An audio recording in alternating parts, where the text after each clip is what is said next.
Pak Samsul, saya kemarin mendapat satu berita yang sangat menggetarkan menurut saya. Dan ini ada mohon izin, saya buka handphone saya. Beritanya ini sangat menggemparkan. Menurut saya ini luar biasa. Beritanya begini ya. Saya bacakan ya. Sri Mulyani ya. Sri Mulyani sampaikan kabar buruk.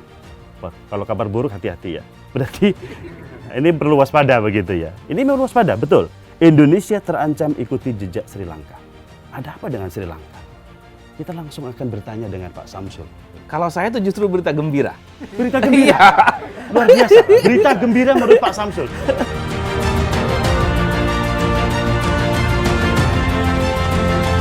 Jadi sebelum itu sebetulnya Pak Jokowi sudah menyampaikan bahwa Indonesia harus lebih waspada karena akan menghadapi krisis, begitu kira-kira ya.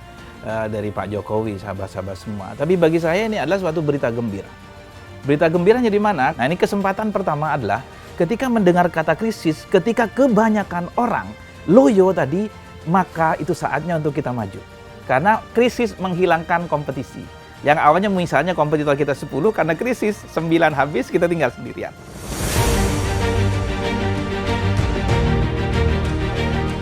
Saya ingat suatu ketika Rasulullah SAW itu baru ya tahun ke-5 Hijriah tahun ke-5 Hijriah itu kondisi kaum muslimin sedang berada di titik terendah ya. Kemudian Yahudi bersama Quraisy bersekongkol untuk menyerang kaum muslimin yang sedang rendah. Ceritanya nih lagi krisis kan gitu kan, kondisi sedang terpuruk lah gitu. Nah, Rasulullah nggak tahu juga gimana menghadapinya sementara kaum muslimin cuma 3.000 orang waktu itu pasukannya. Ini yang datang nih, yang menyerbu koalisi besar itu 10.000 orang. Tidak imbang dengan persenjataan yang minim dari kaum muslimin. Itu Rasulullah memberikan berita gembira ya. Berita gembira bahwa ketika keadaan terpuruk itu justru Rasul menyemangati para sahabat saat itu ya. Nah, saya jadi ingat ini.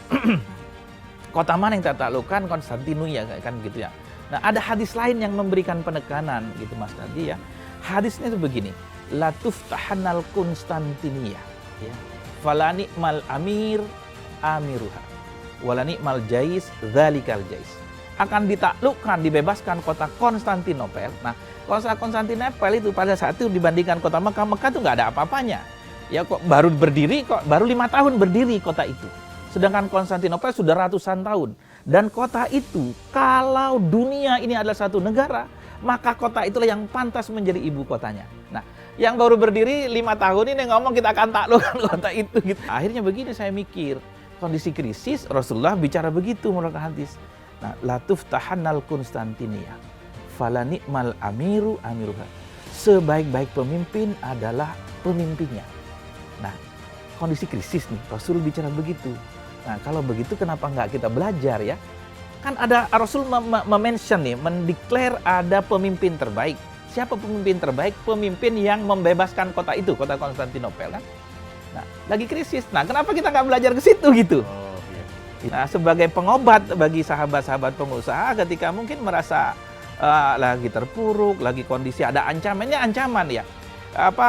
Bu Menteri nih ya nggak tahu lah mewanti-wanti pengusaha ini ada ancaman luar biasa nih kan begitu ya. Kalau bicara pebisnis ancaman tentu ekonomi bisnis lagi gitu. Nah, Pak Jokowi juga mewanti-wanti sebelumnya. Nah, kalau begitu kenapa kita tidak belajar sama yang telah disampaikan oleh Rasulullah SAW? Nah,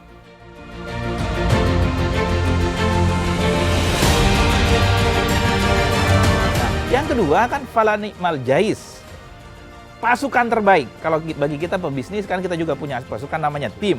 Ya, namanya karyawan begitu. Karyawan terbaik, tim terbaik adalah tim mereka itu.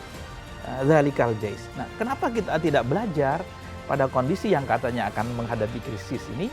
Nah, belajar pada yang terbaik. Dan memang terbukti terbaik gitu kan. Terbaik membebaskan kota terkuat saat itu gitu.